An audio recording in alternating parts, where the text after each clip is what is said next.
जय श्री सीताराम। जय जय श्री सीताराम। श्री विष्णु महापुराण। नमो नमः। राजा के सैनिकों ने एक योगी को घोड़े के पास आता हुआ देखकर कुछ न बोले, जो तो इंद्र के लिए बहुत ही अच्छा था। उन्होंने घोड़े की लगाम पकड़कर आकाश मार्ग होकर इंद्रलोक चले गए। इंद्र के कार्य को देखकर राजा के सैनिक ने जाकर सारा वृत्तांत राजा पृथु से कह सुनाया।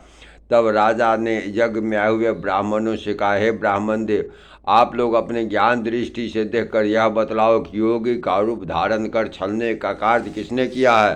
राजा के वचनों को सुनकर ब्राह्मणों ने दिव्य दृष्टि से देखकर मालूम किया और राजा पृथ्वी को संबोधित करते हुए बोले, हे राजन, आपको यज्ञ करते देख देवराज इंद्र को अपने इंद्रासन से के छूट जाने का भय सताने लगा। यह सुनकर राजा कहने लगे, मुझे इंद्रासन प्राप्त करने का लोभ नहीं, किंतु देवराज ने मेरे यज्ञ को पूर्ण होने से रोकने का प्रयास किया है, इसलिए वो घोड़े को वापस लाना अति आवश्यक है।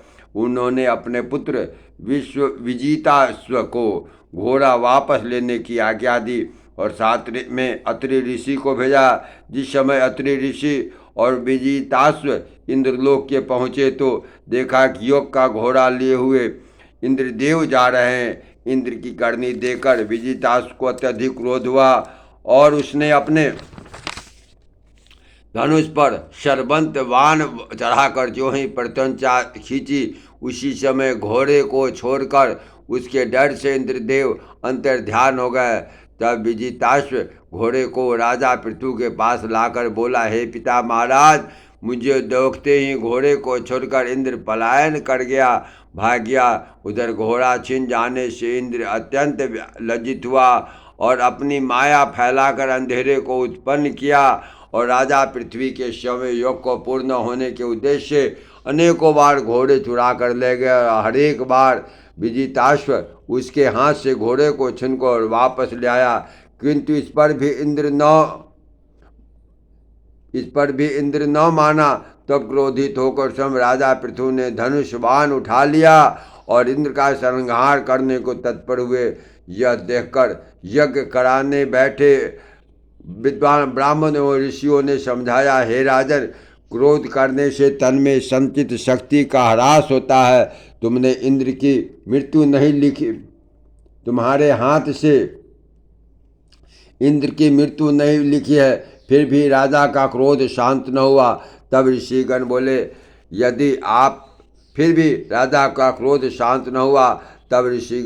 यदि आपको इंद्रासन प्राप्त करने की अभिलाषा है, तुरंत पुरी से निकाल दो और इंद्रासन का सुख भोगो। तब राजा पृथु ने कहा, हे ऋषिगण, हम इंद्रासन पाने की चाह नहीं, किंतु इंद्र के बार बार छल करने से मेरा मन खिन्न हो गया, इसलिए मैं उसे दंड देना चाहता हूँ।